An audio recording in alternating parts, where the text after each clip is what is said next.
Hello everyone and welcome to another video with me 320 Sim Pilot, and today a very exciting video for you. We are of course taking a look at a preview version of the PMDG Boeing 777-300ER for Microsoft Flight Simulator.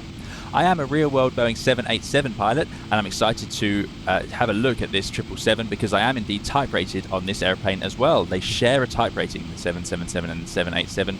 That's because underneath the airplane is very different systems-wise, but it does have a vast amount of similarities in the way we operate it. So the procedures and memory items and things like that. So over the coming few days and weeks, we'll bring you full tutorials on flying this airplane and bringing you that extra context on your home simulations. Thank you to PMDG for sending over this preview version. It is indeed still a work in progress, so this is not the release version, but the release is coming very soon. You may indeed even have it with you by the time you watch this video. This is a remarkable add-on, one of the most anticipated ever for Microsoft Flight Simulator, and for good reason. The 777 is one of the most successful airplanes ever made. This is also the largest twin jet ever made as an airliner, and this is the most popular variant, the 300ER. There was of course the original Boeing 777 in the early 1990s, then became the 300, and then in 2004 we got the 300ER, which has slightly upgraded efficiency, range, and it has a vast amount of passenger numbers and a lot of weight it can carry. So this is a very, very popular airplane. The 300ER, like I say, the most successful variant of the 777. This is a remarkable add-on, and I can safely say, even with my short time with this airplane so far, it's time to get excited. This is remarkable. They've got so many different systems covered. The wear and tear on the airplane is there, the ground servicing, all these little extra details that really make it into an exciting simulation. But where it really counts, with the visuals, the sound, and of course the handling of the airplane, it is fantastic and exactly what you'd expect from PMDG. Today we're going to take it for a flight from here, just a very short flight from here in Gatwick up to Heathrow, just to give you an introduction to what this airplane actually is and what you can expect from it. And then, like I say, we'll have full detailed tutorials where I'll take you through real world procedures for how this airplane needs to be handled by its pilots, and I'll be using not only my own experience and my type rating on this to do that, but also I'll be using people who I know who fly the 777 to give you the extra context to make sure we get you the detail that you're looking for. So first of all, we're going to look at the exterior, then the interior, and then get it into the air. So let's of course take a look at the exterior of this aeroplane. As you'd expect from PMDG, every aspect is, I think, perfectly modelled. It looks exactly like a 777-300ER from any angle.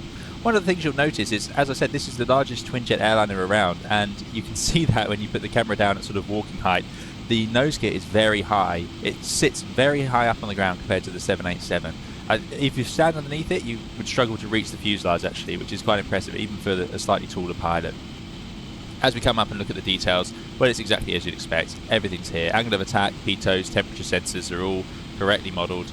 We've got the decals, 300ER, bit of grime stretching under the nose, the avionics bay access hatch, fantastic, all here, and as close as you get, it just looks super. As we come around and you look into the light, you'll see that there is glinting on the rivets in the correct places. Hopefully you can see that, and that applies all over the airplane. Then they have the different texturing, of course, for the grime and wear. And this is a worn airplane. It's not brand new out the factory, which I really like to see. It's in a relatively clean state. If I was to fly this in the real world, I'd say, yeah, this is a nice one. This has been kept clean. But it is no doubt that it is a working airplane and in service. You can see here, these are the fuel tank access hatch panel things for maintenance, and they have streaks of grime running behind them, which is often the case. And as we go behind the landing gear, you have lots of dirt and mud thrown up. Hopefully not mud, but often bits of grease from the landing gear bay gets thrown up onto there, and other bits of muck and so on over time. The detail is really quite remarkable as we go around the outside. We have the tyres here, which are in fact going to wear as you run the simulation, which is something I'm really excited about. Not something I've had a chance to do yet with limited time with it, but over time these will wear, so will the brake pads, so they will need replacing, stuff you can do on the EFB, and you can actually see the brake wear pins down here, so these metal bits stick out through this hole, and as the brakes wear, this gets shorter and shorter, and then it reaches here, and then you need to replace your brake units. The hubs as well, I believe, will get dirty over time, so yeah, really, really fantastic. 777-300 has some remarkable landing gear. There's lots to talk about with that actually as we go forward, but some interesting things are it has rear wheel steering. So these last two wheels will actually rotate in the opposite direction to the nose gear when you're doing tight turns whilst taxiing, and that's a way to give you a better turning circle, but also prevent these rear tyres from scrubbing over the ground, because it's a long truck. You've got three wheels on here, which is quite unusual. So you can see here the mechanisms for making that turn happen. It also rotates in a slightly different way to most landing gear. So as the 777-300 takes off, the landing gear truck will stop pivoting. So you know that the wheels obviously dangle down, and as it gets into the rotation, the 777 will actually lock that with this hydraulic strut here, and it will hold the gear in place. And that way, as you rotate, the airplane rotates. Oh, sorry, that's the jet blast. It will rotate around the rear axle, so the airplane sort of stands up. So these front two will lift off the ground, and this rear wheel will be stood up onto, and then the airplane can rotate from there. And that improves performance and tail strike clearance of the airplane. It's something they then brought into the Boeing 787-10 later on. So yeah, really, really cool. So tyre wear, brake wear, all modelled. And as you move around, you'll see just everything is exactly as you'd expect. You can get as close as you like to the decals. It all looks just lovely. And this is really using Microsoft Flight Simulator to its best. As we come around the tail, again, proportions all fantastic. It looks so perfectly like a 777. These strobe lights are interesting. The PMDG team say they weren't happy with just looking at videos of the 777. They've gone to the manufacturer to get the strobe timing correct. So how cool is that? And here's those sticking out rivets on the tail. Often you get rivets that stick out on the tail because aerodynamically it just doesn't matter. And I believe they're a bit cheaper. I'm not sure if they're lighter or not, but there we go. As you move over the wing as well, you'll see that the detail, and look at these, the ailerons have drooped slightly with the flap setting. Fantastic. And as we look over the wing, you'll see that again all the detail is here. It looks absolutely gorgeous, and you've got the grime in all the right places behind the slats, and you can see it under the flap fairings as well. So yeah, there's just nothing to complain about. It looks fantastic from any angle, and I really like the level of grime they've gone with on the texturing. I think it's really nice. The engines on the 777-300ER are the GE90. They're actually slightly extended over the original engines. There was a GE90 for the 777-300, which is now considered the classic 777, but this is the ER, so this is a slightly bigger engine, and it is the largest and most powerful engine on a commercial airliner. It is massive, produces a huge amount of thrust, and you'll see that the engine wobbles around in a really realistic way because it does have that slender pylon. So yeah, the wing flex and engine wobble is really, really fantastic. We'll see that over the course of the video. And you've also got this modelled inboard little Kruger flap which pops up to help with the airflow over the wing from behind these huge engines. Yeah, really, really, really nice detailing. There's lots of things shared between this and the 787, so there's things that I recognise, such as the way they've set up these inlet relief valves, the static ports and so on, and also the pack inlet. It looks pretty much identical to the 787 one. But of course this is a more traditional aeroplane, so hydraulics is used for the braking system, for the heating of the wings. They use bleed air, same for the engine anti-ice, and then the cabin is pressurized using bleed air, so taking air from the inside of those engines and putting it into the cabin. So a more traditional aeroplane than the 787. Right, it's time. Let's get it into the side of this machine and get it into the air. Okay, so here we are on the flight deck, and as you can see, it's fantastic. Everything is modelled in really, really nice detail. I actually think this is a bit of a surprise to me how nice this flight deck looks all around. Everything. Look at these brushes on the window opening mechanism. They've really brought it to life in the sim, and it looks good from wherever you look around. I think these are the light sensors. They certainly are on the 787. Getting a bit chipped from where clipboards are thrown over the top there. Yeah, it's lovely. And again, these decals all in the right place, all really bring it to life. So no complaints from me there at all. Flight deck door, you can lock that. Got sounds for it as well. Fantastic. Yeah, it's really a really complete feeling in here, I can say that. PMDG have brought us a lot of animations as well, so we have loads and loads of model bits. I love this pen here, the PMDG pen. I mean, it looks absolutely fantastic. It even clicks. Excellent, absolutely brilliant. You've got things like the sunshades.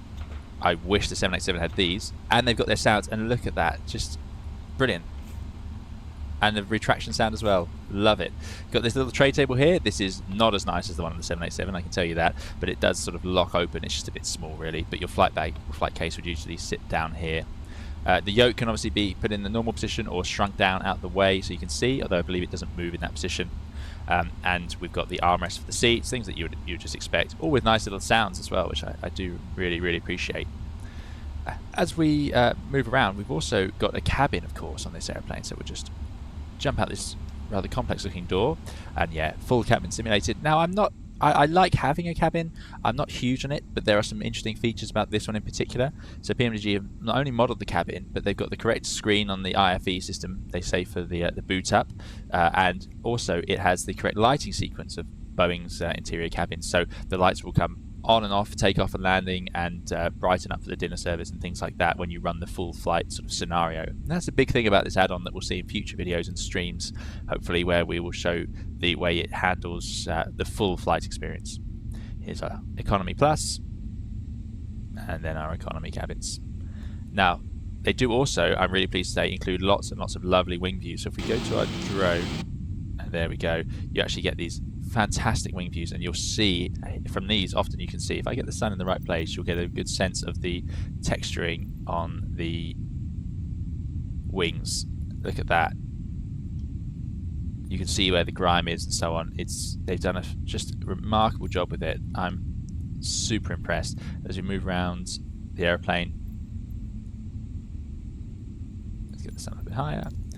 Yeah, you get all these lovely views, which is of course what we all want to do, don't we? We want to feel like we're in the real thing. Look at the way the flight controls move as well. Slightly staggered on the speed brakes in the exact way of the real airplane. Your inboard aileron here moving quite proactively compared to the others. It's a feature of long-haul Boeing's, is inboard aileron. You don't see it on the Airbuses, but I really like it. It's designed just to stop wing torsioning and flexing, but this wing will actually twist and move, so it doesn't just flex, it does twist as well, as per the real airplane. And I've checked, the speed brake sequence is correct to the real airplane as well, so as you deploy them in flight, we'll see that later.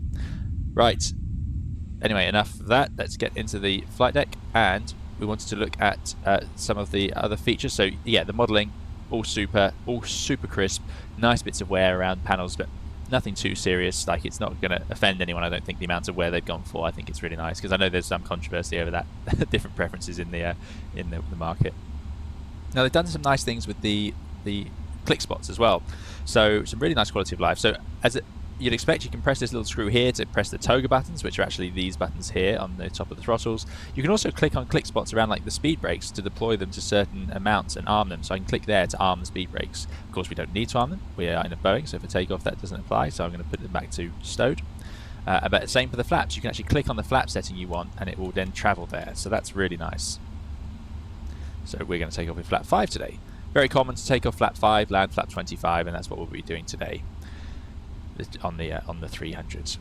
One thing that is missing still is the camera, but I believe everyone knew about that. But yeah, it's in opt at the moment. If you press that, you would have a camera down there. You can indeed dispatch the Boeing 777-300 without it. It's actually a feature that we don't get on the 787 at all, even the Dash 10, which is a long aeroplane.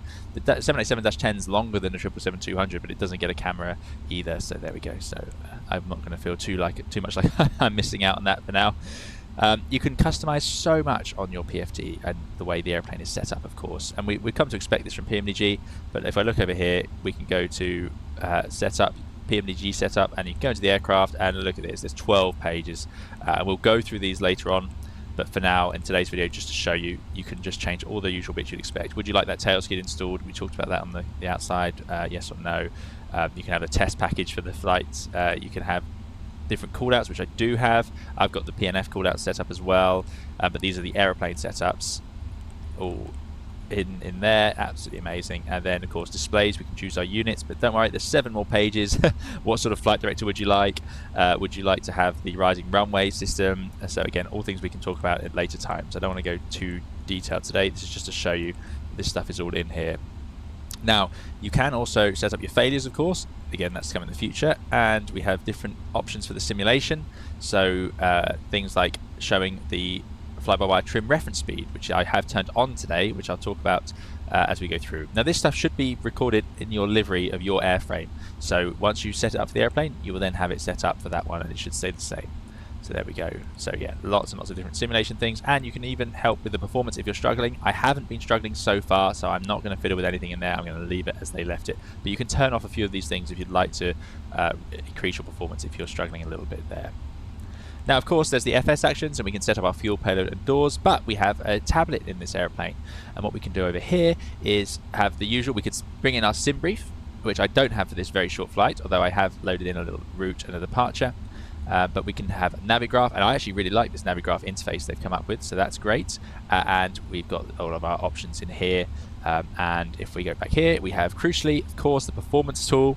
Incredibly detailed, really easy to use, absolutely love it. Type in your runway, it brings up the information for that runway, and then you can load in the weather as well, and then it will calculate and give you the numbers there. And you've got a landing dispatch and en route, which is really interesting. So dispatch is done to show you the maximum weight you can land at. So you can see here, there's nothing on here I can't enter the weight of my aeroplane.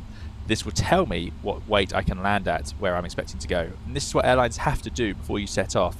And that way they're dispatching you to an airport they know you can land at.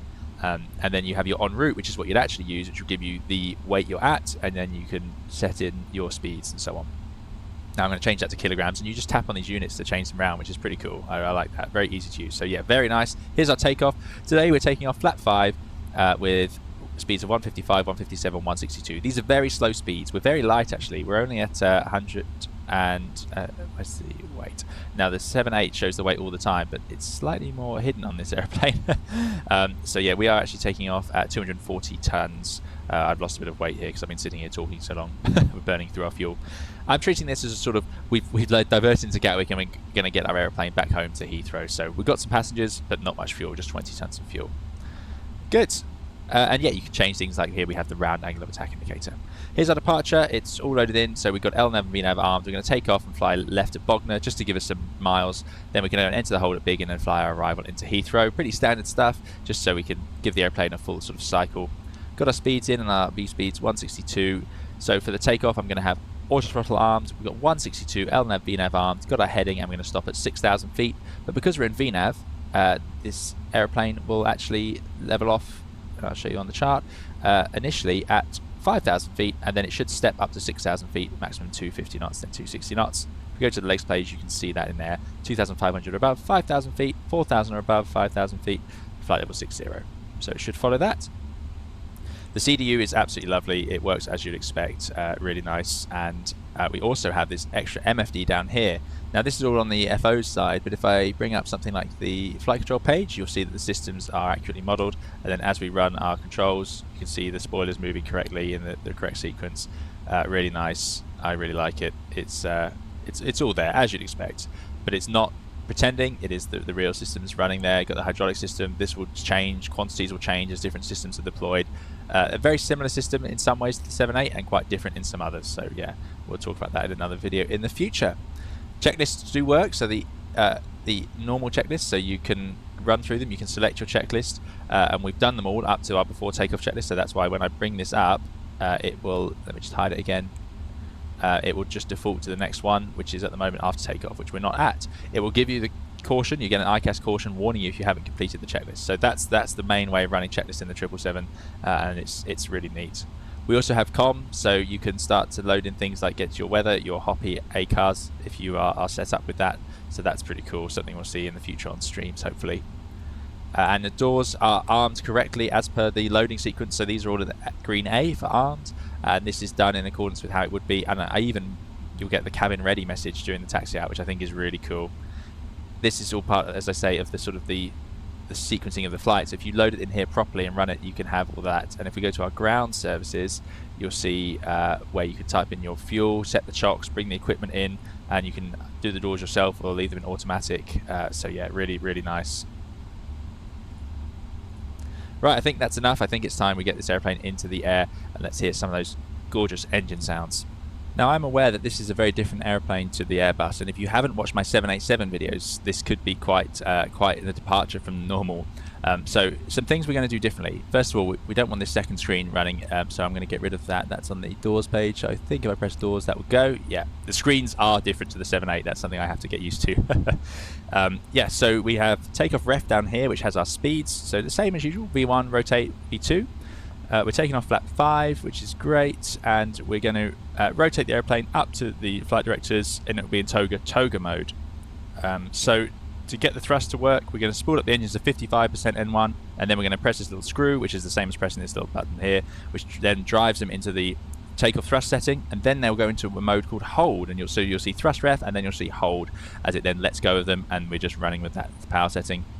Through we go, take off, and then once we get in the air, things become a bit more familiar. Positive rate instead of positive climb, but we'll bring the gear up, and then we will let the airplane accelerate, and then get through our green speeds, just like on the Airbus, and bring the flaps up, and we'll fly that departure, and we'll leave it in VNAV path by that point. Okay, so time to get into the air. Rolling takeoff in the Boeing, a little bit of forward pressure on the yoke, so let's bring the yoke up so you can see that. And we're going to set 55% on the N1, so throttles forwards. Let the engine stabilize at 55. They're big engines, make a lovely noise. Bit more, bit more, bit more. There we go. Then we press the screw, which is the toggle button, and it goes thrust ref, and it will drive that to our takeoff thrust of 88.9% N1, and we're away. I've got, hopefully it will call out to the 80 knots. 80 knots. Stick to neutral. Light winds today, so we don't need any aileron. Powerful aeroplane, 777-300ER, so we're going to have no trouble getting in the air. It's going to spring up. Like I say, we're relatively lightweight for takeoff, but a heavyweight for landing. Let's rotate. Rotate the airplane nice and gently, letting it sit up on those wheels. Keep pulling through. 15 degrees. Positive rate call. Gear up. And now we'll keep pitching out to keep the speeds. It's commanding us pretty high there. I don't think we need to go quite that high. So looking through the flight range is a bit there. And now it locks in at that about 175 knots. Thrust ref, LNAV, VNAV speeds. We are climbing away in our 777-300. How cool is that? Like I say, huge amounts of performance available in this machine. No trouble at all. As we pass through 1500 feet, we'll go into the acceleration phase, which is pretty standard. But I can say this airplane feels absolutely lovely to handle. So low nose down, it moves to climb 2 thrust rating, so it's reduced that thrust to 86.2. And you can see there, I'm just going to move the trim forwards, and I'll talk about that trim bug in a minute. That blue fly-by-wire you can see. So above the green 5, so I can now bring the flaps to 1. I'm going to engage the autopilot so I can talk you through this. And there's autopilot. And we have a speed limit of 220 knots, so I cannot bring in the flaps any further because we're not going to be above the green up speed. But we are accelerating now to 220 knots. Lovely, and the airplane is in control of the trim. As I say, this is just a quick flight to show you what this airplane's all about. We'll have more detailed tutorials on all of these procedures coming later. So I'm expecting it now to level off at, we've got 6,000 in the window, but we're in VNAV, so it should level off at the 5,000 feet restriction, which is the next one. On the legs page, we can see the 5,000 in there. Slightly different. The 78, I think, is clearer at showing these numbers and the speed limits and so on. It also has the vertical situation display, but there we go. So speed VNAV path, and that means it's now going to level off at that 5,000 for us, which is just lovely.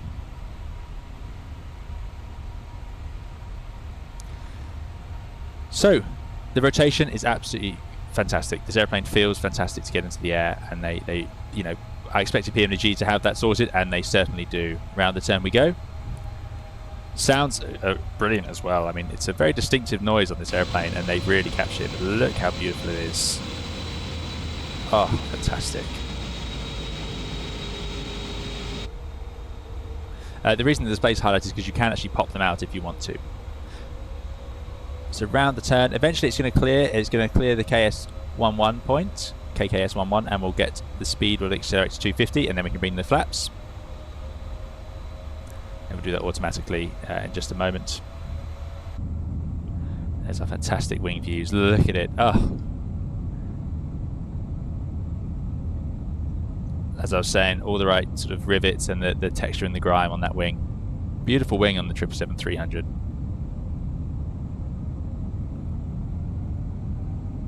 Let's have a look at that engine. And now I can hear the airplane accelerating, so we better jump in the flight deck. There it is through the green up, so we'll bring the flaps to the up position. And next, after the 5,000, it's going to go to flight level 60. So let's imagine air traffic control clears us up now. So we've got 6,000 in there, and I want to force it to go up, and I can either press flitch, which would aim to do it in 2 minutes, so it should do about 500 feet per minute, or I can go up in vertical speeds if it's busy airspace. So vertical speed plus 1,000. That puts the vertical speed up to 6,000, and then I'm going to set standard. There we go. And we'll run the after takeoff checklist, which is hidden over here. After takeoff checklist, landing, get up, flaps up. After takeoff checklist is complete, and then we get rid of that. Good stuff.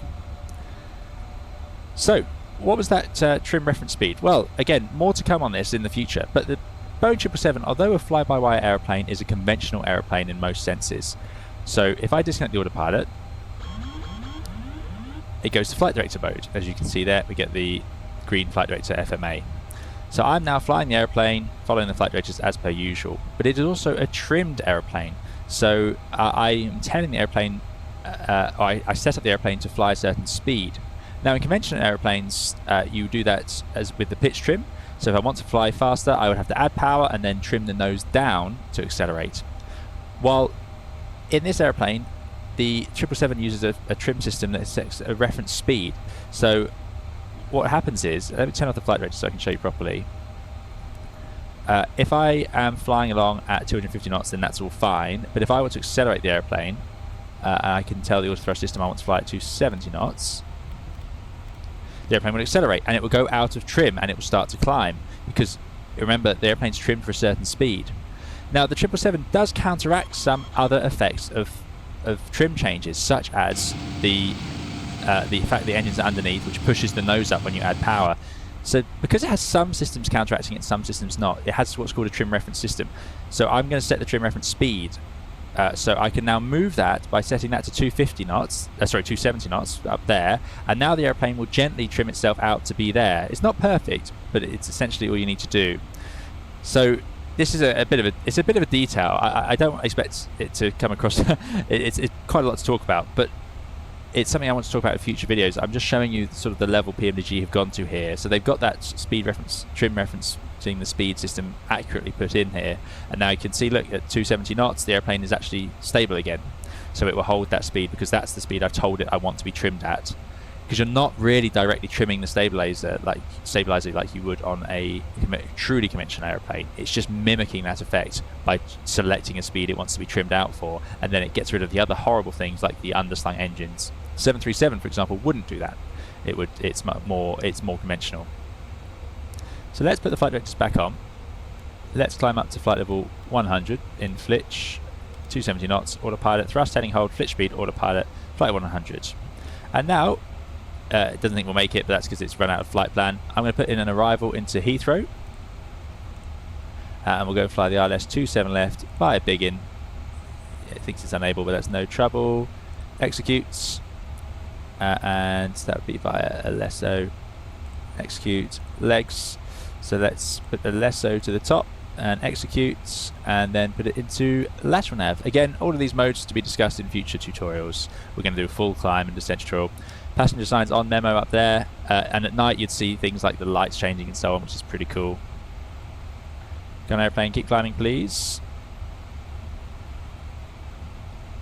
There it goes. I might put it into vertical speed. Oh, not that one, vertical speed, that one. Good, and we'll come back to 250 knots because we are just flying around in circles really. Navigation display is quite straightforward, as you would expect. You can turn on the traffic rings, you can center it, and it does have a mode that we don't have on the 7.8, the VOR mode, but there you go. And then you can choose to show airports, stations such as VORs, NDBs, weather radar. Yeah, it's all as you would expect. Data will show you things like the time you'll arrive at a certain waypoint. Useful on long haul when you're entering oceanic points and so on. Beautiful day to be flying today, certainly. Which brings me on to the next thing. I want to show you some lighting. So let's bring the lights down. Just put it up. If it's sunrise. And you see the nice green lighting. I absolutely love the green lights on the 777. I am jealous of it. I think the 7.8 would be cool to have green. It looks very military in a way, but yeah, very cool. You can adjust them with the master brightness, which will increase and decrease the brightness of all the switches that are adjusted for that. So you can see here it dims them down. It won't affect the dome light, but it does do the screens and so on. And you can turn it off like that, and then you can control them individually. Dome light up here. Oof, that's going to take a while to scroll through. But as you can see, all modeled correctly. They've got the right lights in the right place, the standby compass indicate light and everything. There's the dome light on. So we'll just give that on a bit, actually, quite useful for the sim.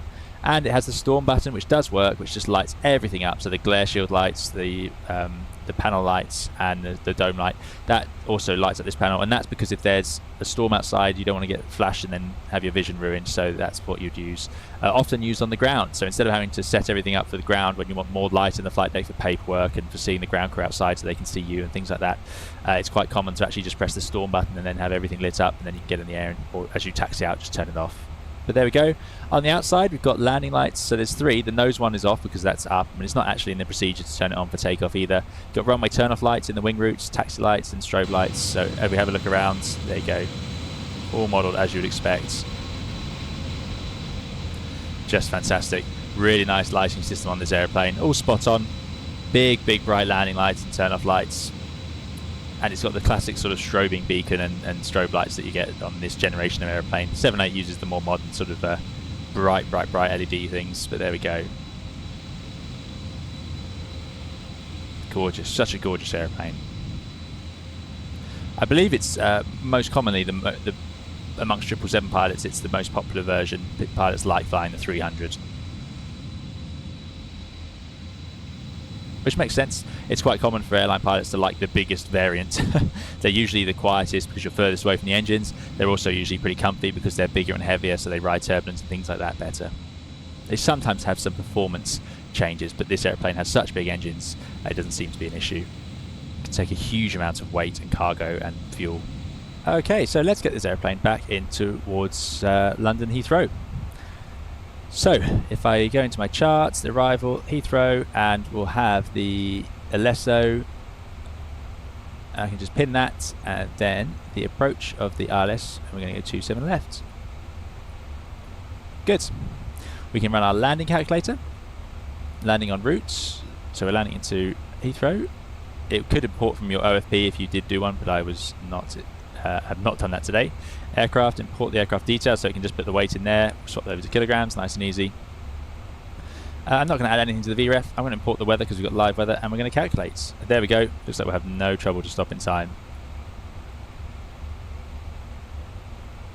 Required landing distance 1,000 meters. Now that seems a little bit optimistic. I wonder what I've got wrong here.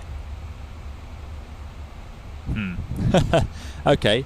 There might be something I've got wrong here. I'm not sure about that, but anyway, I'm confident we can fit onto a 4-kilometer runway, even if I don't think we'll do it in 1,000 meters. I'm not quite sure what numbers it's referring to there. It could be slightly different to what I'm expecting in terms of margins and distances, but let's put the auto brake to 3. We'll do a flat 25 landing, and I can go to init ref, take flat 25. We're not going to be much different from that weight on landing. We're pretty close to max landing weight, but there we go. So heavy, so 154 approach speed, flat 25. And yeah, could heat up the brakes quite a bit. We'll see. Good stuff. Now, of course, we could go into the hold, but what I'm going to do is legs, big in, and then bring it to the top. Executes. Just get ourselves turning around towards the airports. Passenger signs are still on. We are at flight at 100, so I'm just going to leave the lights on. Passenger signs on. And the QNH will be to come, but you can actually backset it. So I believe it's 1021. So if you scroll in here, oh, not that much. You can just see it sitting down there. It's quite a neat feature, this. Have it ready to go. And we'll also put the minimums in of 280. Now, I despise these switches. I find them really frustrating to use. The weather's not going to be an issue today, so I'm not too worried about getting the minimums in at all, really, because it's just not going to be what we're worried about. But there we go. Come on. 280. No, it's just whatever you do, and this is true on the real airplane as well, it will go too slowly and then too fast. Whatever you seem to do. I know it sounds like there must be a better way to do it. I'm sure there is, but there we go once again. So this is accurate. It's as frustrating as this in the real airplane, I can tell you that. Come on. Honestly. 280. Okay. Good. Right, so as you can see, VNAV is working. We had VNAV speed path earlier, top of descent marker coming up. Again, tutorials on the vertical modes to come later. So let's head down to flight level 70 to be there for Biggin. You can, by the way, have auto or thousands. So in 1,000 modes, it just changes by 1,000. In auto, it will do hundreds. And it's called auto because you might use that for non-precision approaches, which we'll discuss later. So it's got a top of descent marker. It's got Biggin. It's got the full arrival in. In fact, we can actually check that out if I zoom in. Go to legs, go to plan, and then step. There's begin, and then it has the full squiggly arrival onto the runway. So I can just press VNAV now, and it will stay in at flight level 100 until it senses the top of descent, and then it will just start down automatically, which is pretty handy. But what I can also do is, let's take a shortcut. We don't want to fly that full arrival. Let's just go straight to the sense fix, 27 left, as if they've allowed us to, and we need to be 3,000 feet there, so I put 3,000 in the window.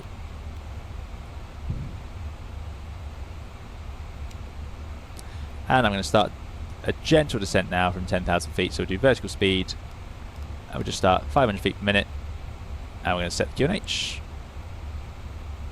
1021. Good. Now let's see if there's a checklist it wants us to do. So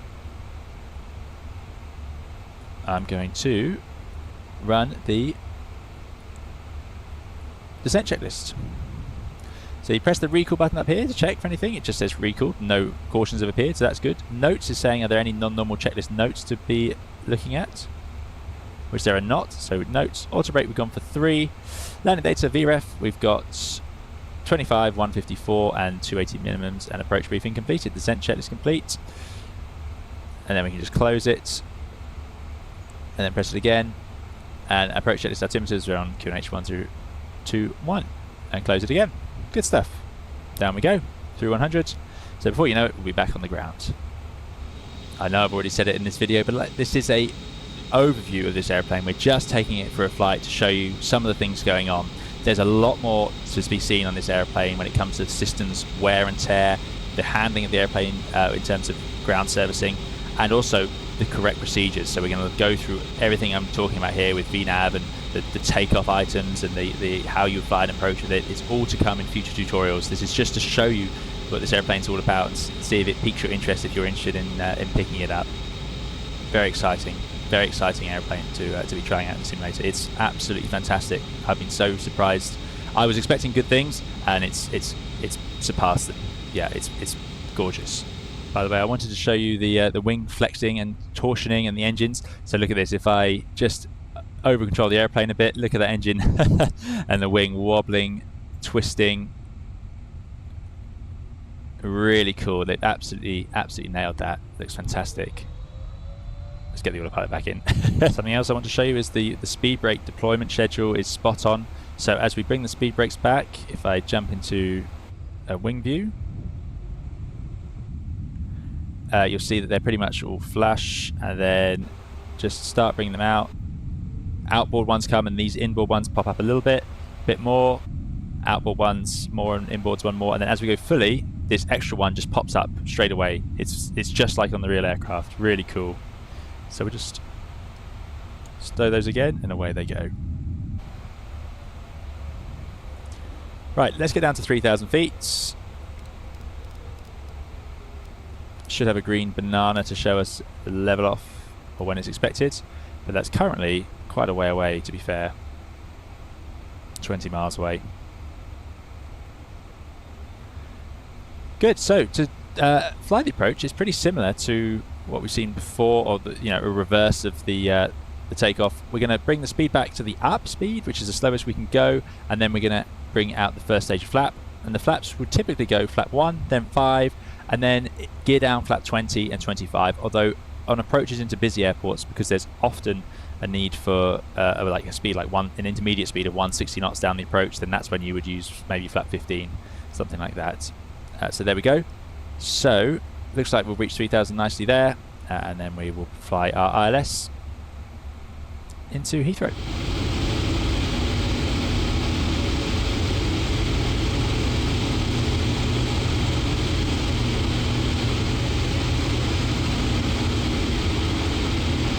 So the glide slope is now appearing on our PFD. You can see it's tuned here, India Lima 269 degrees, 18.7.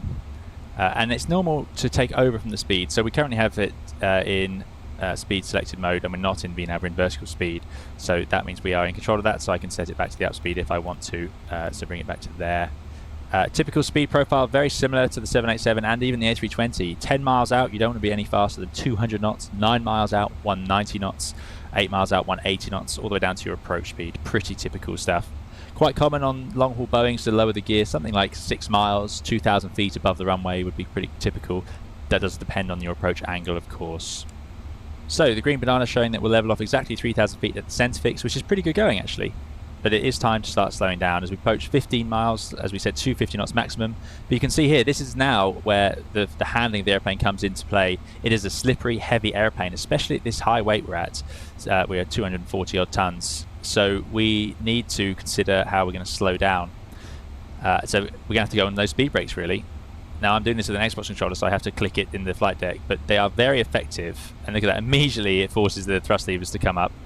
The vertical navigation on the Boeings is a bit of an interesting one. I find it to be a little bit, it often does things like that. It will add the power in a bit preemptively. It will let itself get a little bit fast and high quite easily. So yeah, you do have to be proactive with it. There's no doubt about it, and that's true in the real airplane as well. So last 1,000 feet to go now. So I'm going to, well, I can see here that the glide slope is in the background, that white diamond. This triangle is our vertical navigation profile, so that's not correct. That's not what we're worried about right now.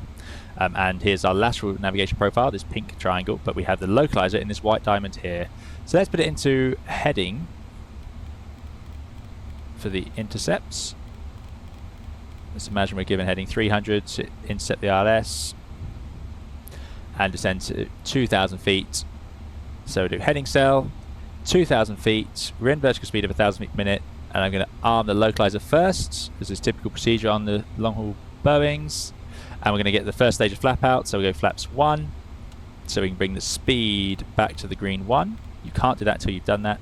Flap limiting speeds are down here, flap 5, 245 knots. So we can actually go flap 5, which is going to be really useful because that's going to get some drag out. Because we're at 10 miles, 220 knots, we are most certainly fast. So just waiting for it to intercept the localizer now, and we'll get the speed brakes out. Slippery, slippery airplane. But quite effective speed brakes, I believe. So there's the localizer, so now I can arm the approach. Get all the speed brakes out. Flap 15 to 30 knots, so we could deploy flap 15 if we would like. 2,500. There's a radio altimeter, so in fact, let's go.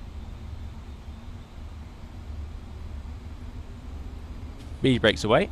So just click on that spot, which is actually really useful. And I said about 2,000 feet, so let's drop the gear. And now we can arm the speed brakes by clicking on that spot. And we'll go flaps 20. Which I think we can do. 225, yep. And then remember, you've got to wind the speed back yourself. So we can go back to the 20. See those throttles moving around like that. That's quite proactive, but yeah, the real airplane, the real Boeings are quite proactive on the throttles.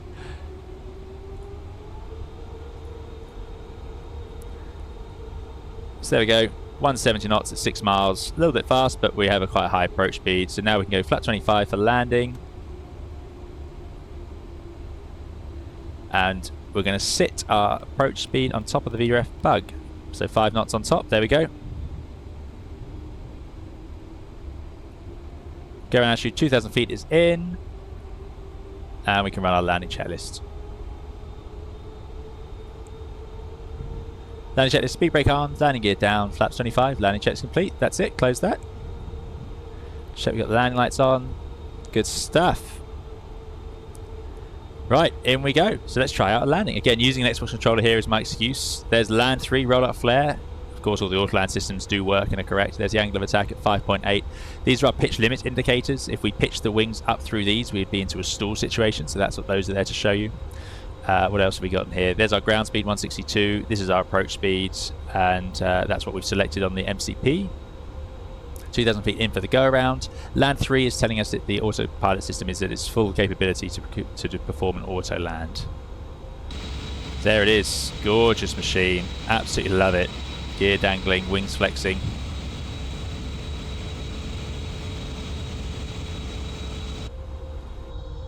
That's a nice wing view. Let's have a look at those flap systems.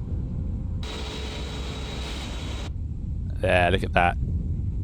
And you can see that it's done the landing attitude modifier. So it actually has raised the outboard aileron which is really interesting that the real 777 does this. It raises that aileron to set the wing in the right position for landing and to get the attitude in the right position. This has a landing attitude modifier, it's like the 787, very clever.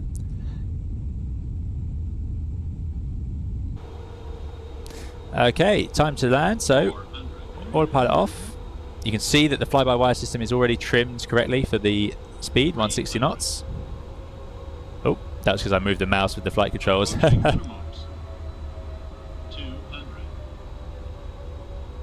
Nice and gentle on the controls. It will automatically close the throttles.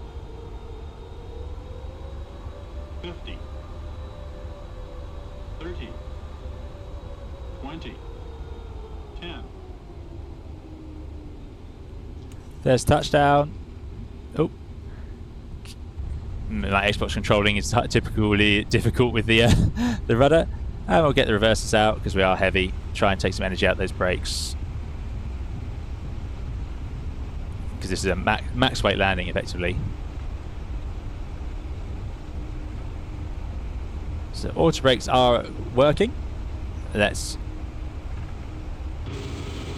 bring the reversers in.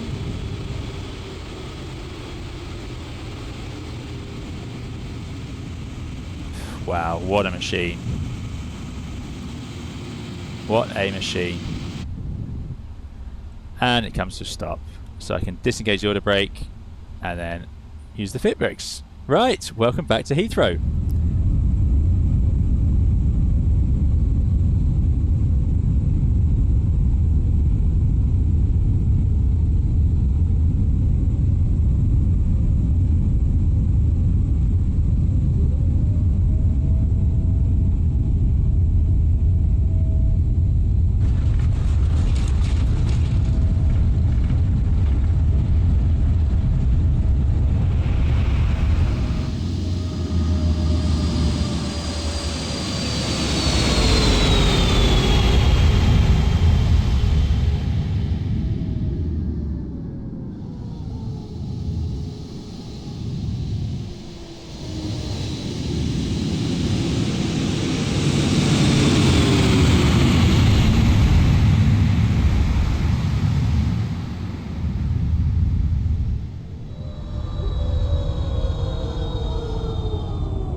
That's all for today's video. Thank you so much for watching. I hope it's given you a bit of an idea of what the 777 is all about and what we can come to expect from it in the future. The level of detail, the performance of this, by the way, I've had no trouble with the performance on my laptop.